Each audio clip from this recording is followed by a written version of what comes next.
The icy winds of the planet Eryx howled outside the thick reinforced walls of the research base. It was an unforgiving world, where temperatures could plummet to 200 F at a moment's notice. The planet's icy surface was a barren wasteland, dotted with frozen mountains, deep ravines, and treacherous ice sheets. The air was thin and frigid, and even the toughest of species, alien or human, struggled to survive here. Professor Ricard, an alien of the Valtac species, stood before a room full of students in the warmth of the base's lecture hall. His tall, blue-skinned form radiated an air of authority as his 6 arms moved gracefully in the air, gesturing to the screen behind him, which displayed a hologram of Eryx's desolate landscape. Eryx, the professor said in a deep, resonant voice, is a planet where only the hardiest of beings can survive. It is inhospitable to most life forms. The atmosphere is thin, the temperatures are lethal, and the survival rate for non-native species is almost zero. In my extensive studies, I have found that no species can last longer than 3 days without proper shelter and warmth. He paused for dramatic effect, his 4 sets of glowing eyes sweeping across the audience of students, most of whom were from various alien species that had never encountered an environment as hostile as this. That is, he continued, except for one species. He turned to a human sitting near the front of the room, a young woman named Lila Carter, a student from Earth. Her dark hair framed her face, and her dark eyes were sharp with curiosity. Humans, Professor Ricard said, his tone skeptical, are among the least adapted creatures I've ever studied. Your species lacks the natural adaptations to survive environments like this. You rely on technology and tools to do the work your bodies cannot. I have studied the human anatomy, and I stand firm in my assertion that you could not possibly endure more than an hour on Eryx without extreme intervention. Lila raised an eyebrow, the challenge hanging in the air. You don't think humans could survive on this planet at all? She asked, her voice steady. Professor Ricard smiled, his sharp teeth glistening under the harsh lighting. Absolutely not.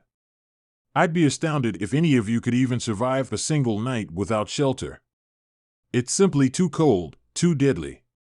Even with your ingenuity, humans are not equipped for such harsh conditions. Lila leaned forward in her chair, undeterred by the alien's words. I think you're underestimating us.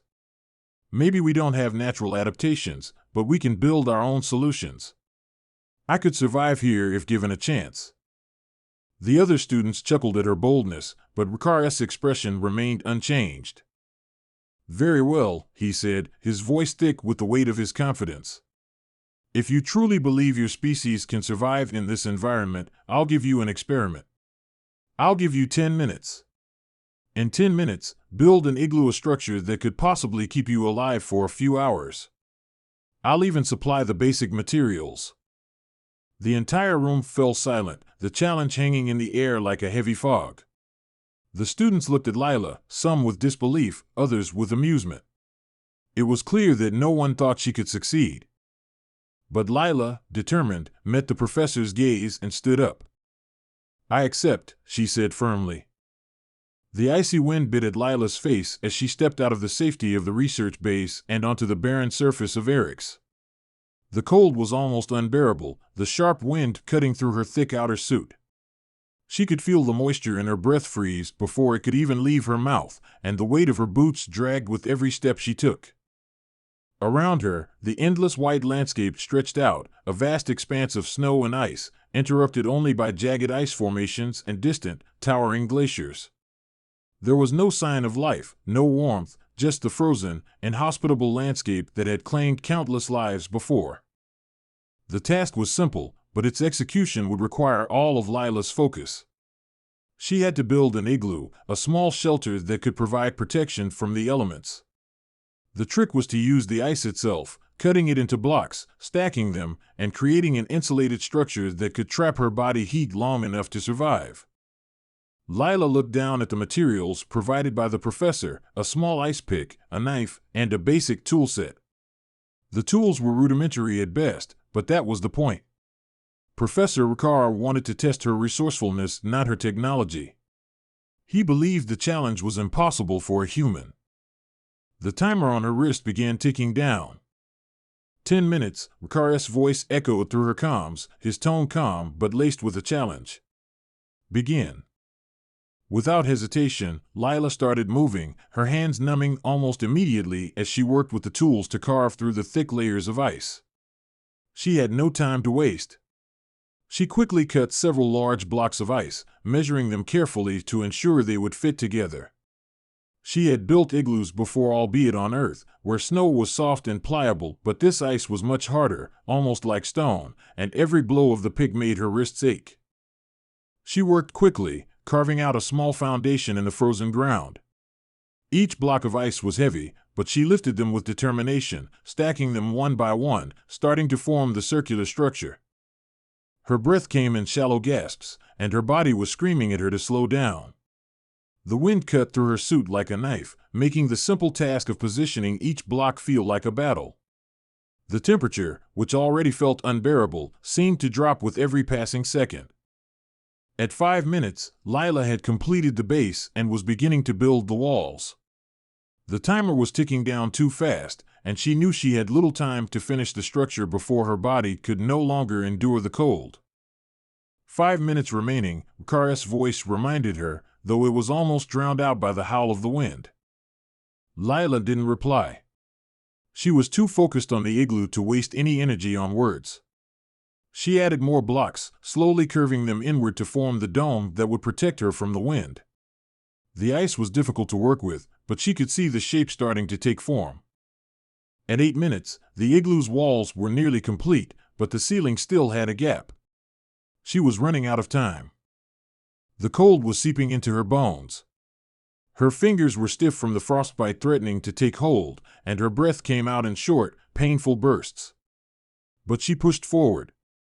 She couldn't stop now. With only 2 minutes left on the clock, Lila was starting to panic. The igloo was taking shape, but it was still far from finished. She had to cover the hole in the ceiling, seal the structure, and ensure there was a small entrance she could crawl into for shelter. The ice was so hard that it took more effort to carve, and her hands were too numb to grip the tools properly. But she pressed on, carving out small chunks of ice and forcing them into the final space above. She was working against the clock, but she refused to let doubt take hold. In the final seconds, Lila secured the last ice block and sealed the entrance, creating a small hole to crawl through. She paused for a moment, feeling the wind whip around her, threatening to tear her apart. The temperature had dropped further, and the frostbite on her fingers had spread to her toes. But she was done. The igloo was complete. "Time's up." Ricard's voice echoed in her ear. With shaky hands, Lila crawled through the small opening and into the igloo, pulling herself inside just as the wind threatened to knock her off her feet. She lay on the ice floor, her chest heaving with exhaustion, but she had done it. She had survived. The igloo, though rudimentary, was surprisingly warm inside. The thick walls of ice acted as an insulating barrier, trapping the heat from her body and shielding her from the harsh wind outside. It wasn't perfect, but it was enough to keep her alive at least for a little while. Outside, the wind howled like a beast, but inside the igloo, Lila was safe. Back at the base, Professor Ricard stared at the monitors displaying Lila's progress. His 6 eyes blinked in disbelief as the human student, against all odds, had completed the igloo in the allotted time. He had believed the challenge to be impossible for a human, but Lila had done it. She had proven that humans, while lacking natural adaptations, possessed an extraordinary ability to adapt and improvise. As the timer reached 0, he opened the communication channel to the igloo. "Well done, Lila," he said, his voice filled with a mix of admiration and surprise. "You've accomplished the impossible. It seems I underestimated you." Lila, lying on the ice floor inside her igloo, allowed herself a small, triumphant smile. "I told you," she replied, her voice tired but resolute.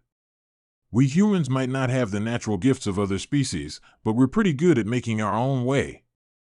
Professor Ricard remained silent for a moment, his mind racing. He had spent his entire career studying alien species, and he had always believed that adaptability was the key to survival. But Lila's success on Eric's proved something deeper. Sometimes, survival was about more than just physical traits. It was about determination, creativity, and the willingness to challenge impossible odds. As the storm raged outside, Professor Ricard realized that the human species, while physically weak compared to the many alien races he had encountered, had something far more powerful: the spirit to survive. Professor Ricard stood alone in the research base's control room, staring at the holographic display of the igloo Lila had just completed. His mind raced. The structure wasn't perfect, it was rough, hastily built, but it had worked. It had kept her alive. He ran his 6 fingers over his chin, the sharp points of his mandibles clicking thoughtfully.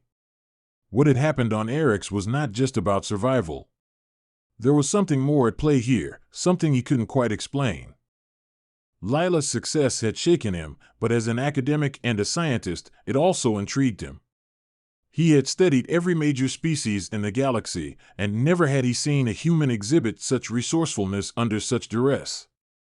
Her adaptation skills, combined with her sheer willpower, had enabled her to conquer Eric's deadly environment in a way no other species could. His train of thought was broken by a sudden alarm blaring across the control room. "What now?" he muttered, approaching the screen to check the new data stream. It was a sensor from the surface, an anomaly he hadn't accounted for. Outside, Lila was resting inside her igloo, her body shivering not just from the cold but from the aftereffects of the harsh environment. Despite her small victory, she knew she was still far from safe. The wind outside howled like a beast, and the temperature continued to plummet. But for now, the igloo was enough to stave off the worst. Suddenly, her wrist comm buzzed. A soft ping echoed through the small space, and she pulled herself to her feet, still trembling. It was Professor Ricard. "Lila," he said, his voice more serious than before. "We have a situation." Her heart skipped a beat. "What's going on?" "There's been a strange energy pulse detected beneath the surface of Eric's. It's unlike anything we've seen before. I've been monitoring it, and it seems to be increasing in strength. I need you to stay inside your igloo for now. Do not leave the shelter until I can ascertain the source." Lila's brow furrowed. "A pulse? What kind of pulse?" "I don't know yet," the professor replied, "but the readings are unsettling. I'll keep you updated. For now, stay put." Lila wanted to argue, to question what was happening, but she knew Ricard was not one to make idle threats. She had to trust him. The comm went silent. As Lila sat back down inside the igloo, she felt a strange unease crawling up her spine. The pulse sounded like nothing she'd ever encountered. She wasn't sure what to expect, but she knew that whatever it wasn't a good sign. Back at the research base, Professor Ricard stared at the newly updated data on his screen, his many eyes narrowing in suspicion. The energy pulse was growing, its magnitude increasing with each passing minute. It wasn't just an anomaly, it was a pattern, like a heartbeat echoing through the frozen planet. But what was the source? Ricard quickly accessed the geological mapping systems, cross-referencing the pulse with the subsurface terrain of Eric's. His antennae twitched in concentration as he saw something that didn't make sense: a large, ancient structure deep beneath the ice, one that had been undetected until now. "Fascinating," he muttered, tapping commands into the terminal. "This structure, it's not from any species I know. Not even the ancient civilizations we've studied in this galaxy." His eyes widened in realization. This wasn't just a structure, it was some kind of power source, ancient and powerful, buried beneath layers of ice for eons. It had to be responsible for the pulse. But why had it activated now? Ricard knew that if he didn't investigate, it could mean catastrophe. He couldn't risk it. He needed to act, and quickly. He reached out to Lila once more. "Lila," he said, his voice urgent, "prepare yourself. There's a massive energy source beneath the ice. It's ancient, and it may be active now. I need you to move towards the coordinates I'm sending you. Be careful, and don't engage with the structure directly, just observe. You're too close to the epicenter of this energy to be in any danger." I'll send a team to extract you if necessary. Lila, still inside the igloo, didn't hesitate for a moment. Ricard had given her a mission, and she knew that if he needed her to investigate, it was because this pulse was more than just an anomaly. The knowledge she had gained from the human survival courses, coupled with her unique resourcefulness, now took on new urgency. The ice surrounding her was thick, impenetrable almost, but the human spirit was never deterred by such things. Lila quickly packed her tools, including the ice pick she had used to build the igloo, and began her trek toward the coordinates Ricard had provided. She knew she would need to act fast before the pulse grew too strong. The trek through the icy plains was grueling. The wind was relentless, the cold even worse than it had been before, but the adrenaline pushing her forward kept the worst of the effects at bay. As she walked, she couldn't help but feel an eerie presence, as though the planet itself were aware of her movements. The ground beneath her feet seemed to hum with energy, as if something deep below the surface was awakening. After what felt like hours, Lila reached the coordinates, a small ridge of frozen rock and ice. Beneath her, she felt a subtle vibration, faint at first, but growing stronger the deeper she moved into the area. It was then that she saw it, a massive crack in the ice. The fissure seemed unnatural, like it had been formed by some kind of immense force. As she approached, the ground trembled slightly, and she felt a surge of heat that contrasted sharply with the freezing cold surrounding her. She crouched beside the crack, peering down. In the dim light, she could just make out the faint outline of something metallic, almost organic, shimmering in the depths below. The object or structure seemed to pulse with the same rhythmic energy she had felt on the surface. It was ancient, but it was active. Lila's breath caught in her throat. She had found it, the source of the pulse. The object, half buried beneath the ice, was like nothing Lila had ever seen. Its surface was smooth and dark, reflecting a strange, almost otherworldly glow. It appeared to be made of some kind of alloy, but its design was foreign, even to her keen eyes. There were no visible markings or signs of wear, suggesting that it had been buried for a long time, perhaps millennia. But the pulse it emitted was unmistakable. It thrummed through the ground, through her bones, reverberating with a steady, almost rhythmic intensity. She tapped her wristcom to contact Ricard, but just as she was about to speak, the ground beneath her feet rumbled again. This time, the tremors were stronger, and the pulse intensified. "Professor, something's happening," Lila said, her voice tight with fear. "The object, it's—" Before she could finish, a brilliant burst of light erupted from the crack in the ice, blinding her momentarily. The energy pulse shot into the sky like a beacon, reaching far beyond the planet's atmosphere, into space. The ground beneath her feet shifted violently, and Lila stumbled backward, barely maintaining her footing. She could feel the tremors growing stronger, and the air around her seemed to crackle with energy. Back at the research base, Ricard watched in shock as the readings from the energy pulse skyrocketed. The structure beneath the ice had fully activated. He'd never seen anything like it. He activated the base's emergency protocols and sent a team to retrieve Lila, but he knew it was too late. She was already deep in the danger zone. "Lila," he whispered to himself, his voice filled with concern. "I hope you can survive this." As the energy surged outward, the surface of Eryx began to shift. Ice cracks widened, glaciers moved, and the very structure of the planet seemed to begin to change. The ancient device beneath the ice had awakened, and with it came a force beyond understanding. The survival of Eryx and possibly the galaxy now rested on what Lila would do next. Chapter 11: The Awakening. Lila stood frozen, her eyes wide as the blinding light from the energy pulse intensified. She staggered back, instinctively shielding her eyes, but it was no use. The brilliance of the light surged outward, seeming to fill the entire sky above her. She had to squint just to keep her balance. The air hummed with power, vibrating with the force of the strange energy pulsing from deep below the ice. The ground beneath her seemed to vibrate in sync, like the entire planet had become a tuning fork for this unknown force. Lila's breath came in sharp gasps, her mind racing to process what was happening. The energy surge had reached a new level, one she hadn't anticipated. The icy fissure in the ground was widening, a massive tear in the planet's crust, as though it were being ripped open from within. "This isn't good," she muttered to herself, feeling the heat growing from the depths below. Suddenly, the light flared even brighter, so intense it felt like the sun was rising from the depths of Eryx itself. Lila stumbled backward as the ground rumbled again, harder this time. She was about to turn and run when a voice crackled over her wrist comm. "Lila." Professor Ricar's voice was urgent. "You need to get out of there. Now." That pulse.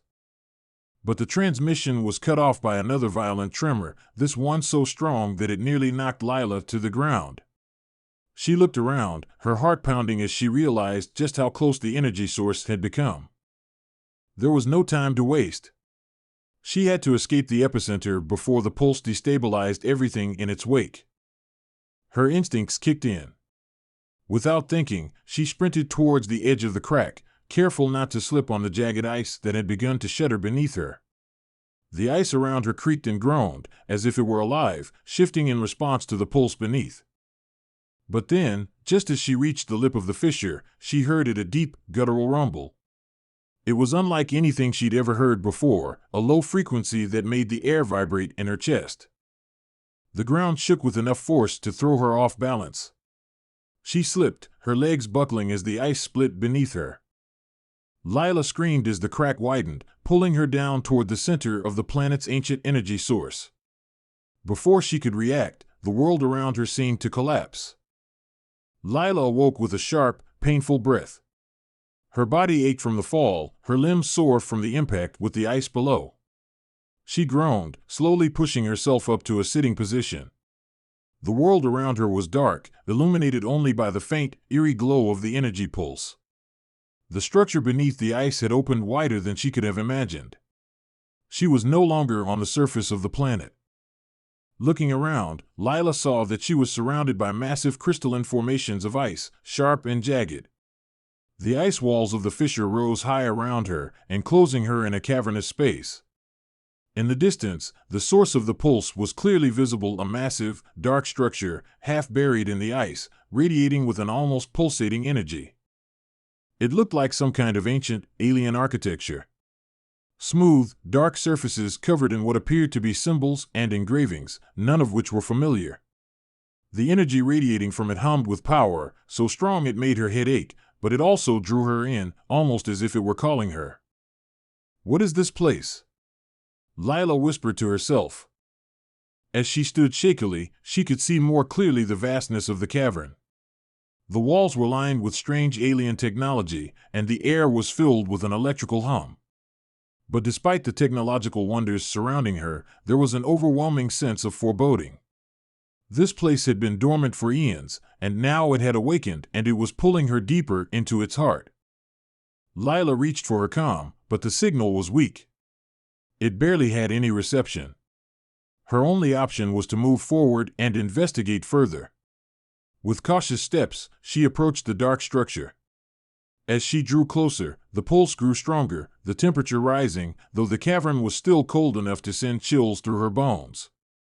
The closer she got, the more the energy seemed to react to her presence. It wasn't just an inanimate object, it was alive. At least, that's how it felt. Without thinking, Lila reached out and touched the surface of the structure. As her fingers brushed against the cold metal, the energy surged violently, and the walls of the cavern seemed to come alive with light. The symbols on the structure glowed, shifting, as if they were recognizing her touch. Lila quickly drew her hand back, but it was too late. The ground beneath her began to tremble again, and a deep, rumbling sound emanated from the depths. The energy pulse intensified in a way that was both exhilarating and terrifying. "Lila!" Ricar's voice echoed through the crackling comm, distorted by the surge of energy. "Get out of there now!" But it was already too late. The structure's response was not what Lila had expected. The symbols on the surface began to swirl and shift, forming a complex pattern that she didn't understand. The ground shook again, and the pulse of energy spiraled upwards, now resembling a swirling vortex of light. And then, the ice around her began to crack. A massive rift formed in the ice below, and before Lila could react, a bright beam of light shot out of the structure, striking the ground in front of her. The beam of energy expanded, creating a swirling vortex of light in the middle of the cavern. It was a portal alive and pulsing with the energy of the ancient device. Lila's heart raced as she instinctively stepped back, but the gravitational pull of the portal seemed to draw her in, as though it wanted her to enter. Desperation filled her. She needed to escape. She needed to survive. But as she turned to flee, the ice cracked beneath her again, and a powerful force yanked her toward the portal. No! Lila screamed as her feet slipped and her body was pulled toward the vortex. She tried to fight it, but the force was too strong. In an instant, her body was hurtled through the swirling energy, and the world around her fragmented into a blur of light and color. For a brief moment, she thought she might die in the chaos, but the pull of the vortex intensified, and then everything went silent. Lila awoke in a field of stars. Her body felt weightless, as if suspended in an infinite expanse of dark space. She gasped for breath, but the air here was different, fresher, cleaner, yet somehow alien. She was no longer on Eryx. Above her, the sky was a deep violet, dotted with unfamiliar constellations. A massive planet loomed in the distance, its surface rippling with vast oceans and shimmering continents. The place she had landed was lush, green, alive with a vibrancy that Eryx had never known. Lila floated in midair, disoriented but not in pain. She slowly looked around, and as her eyes adjusted, she saw figures approaching her, a group of beings, tall and luminous, their skin shimmering with the light of distant stars. Their eyes were dark, their expressions unreadable. One of them stepped forward, its long limbs graceful and fluid. "You have arrived," it said in a voice that resonated with ancient wisdom. "You have awakened us." Lila's mind raced. "Where am I?" "You are on the threshold," the figure replied. "The gateway to all worlds. The ancient device you activated was a bridge, a conduit between dimensions. And now, you have crossed it." Lila's heart sank. This was far beyond what she had ever imagined. She had unwittingly triggered something far greater than she could understand, a portal to another realm, a dimension beyond her own. But the beings were not hostile. They looked at her not as an intruder, but as a traveler. "Your journey has just begun, human," the leader of the beings intoned. "You will learn what you have unleashed." Lila swallowed hard. She was no longer on Eryx. She had crossed into the unknown, into a world of infinite possibilities and dangers. But one thing was certain, she was not alone. And her survival on Eryx had only been the beginning. Lila stood motionless, absorbing the revelation of where she now found herself. The lush world around her hummed with energy, the landscape alive with colors and textures she couldn't begin to comprehend. The beings in front of her were equally alien, tall and ethereal, their features a blend of beauty and mystery. The leader of the beings, the one who had spoken, continued to watch her with what she could only describe as curiosity. "You activated the threshold, human. Your species, in its primitive way, has discovered the secrets of the ancients. We have been waiting for someone with the courage to do so. And now, you are here." Lila swallowed, her throat dry.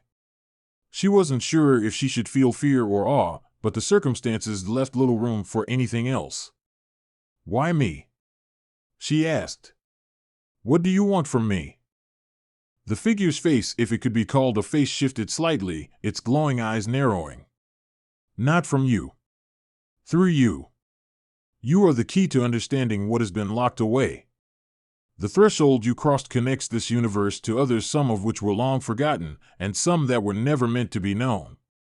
The energy you released has awakened many things, and it is only a matter of time before others come seeking what you have found." Lila's mind raced. She couldn't understand all of it, but the weight of the words was clear. There was something greater at play here, something that transcended the struggles of survival she'd faced on Eryx. The discovery of this planet, the beings before her, the device that had brought her here, it all pointed to something far more complex and far more dangerous than she could fathom. What happens now? She asked, her voice barely above a whisper. The being stepped closer, its presence gentle yet commanding. You have not merely activated a device. You have opened a doorway, and in doing so, you have drawn attention. The pulse you felt, the one you were so drawn to, it was not merely a signal. It was a beacon. And now, other entities from beyond this universe will seek it out. Other entities?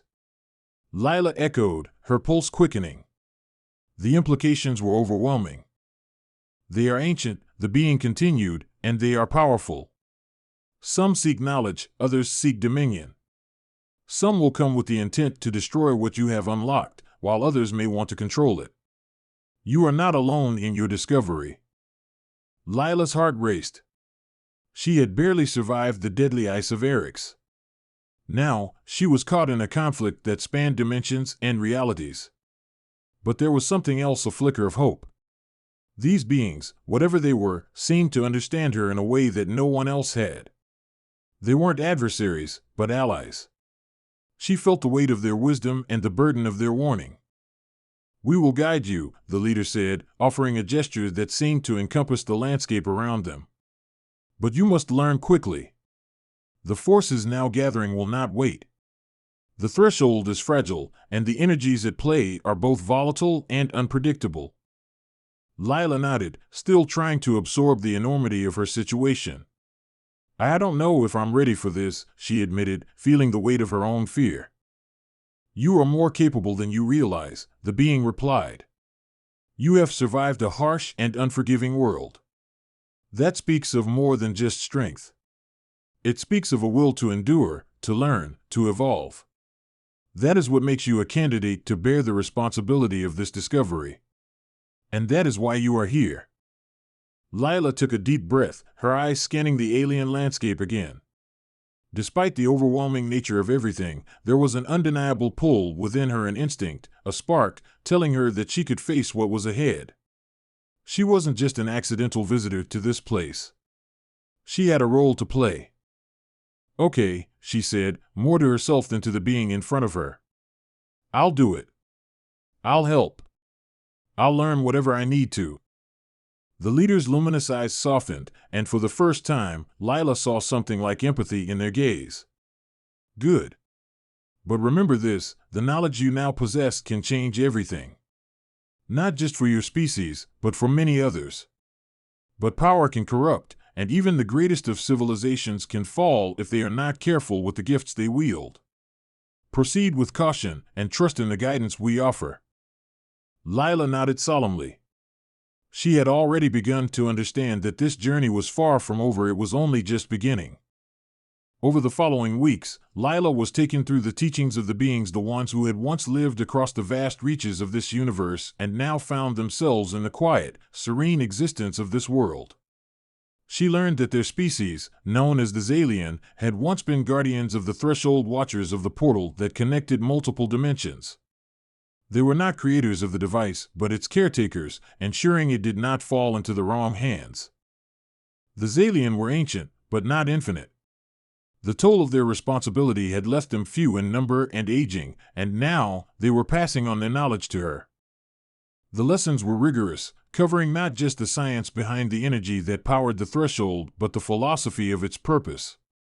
The threshold was not just a passage between worlds, it was a force that governed the balance of existence. A mistake in handling it, a miscalculation in its manipulation, could unravel the fabric of reality itself. As Lila absorbed their teachings, she learned how the threshold could be used to move between worlds, to access knowledge and power beyond imagination. But she also came to understand that such power came with risks. The ancient entities they had warned her about were not merely threats, they were the embodiment of the dangers that the threshold posed. They sought control of the gateway for reasons that could devastate entire realities. And then, as her training progressed, Lila came to the most crucial realization: she was not merely a student. She was the new guardian. The beings had seen in her something they hadn't expected, a strength forged in survival, tempered by compassion and wisdom beyond her years. They believed that she could be the one to protect the threshold, to balance the energies and keep the doorways between worlds secure. Months passed, and Lila's confidence grew. She had learned to harness the energy of the threshold, to understand its rhythms, its vast interconnectedness with all things.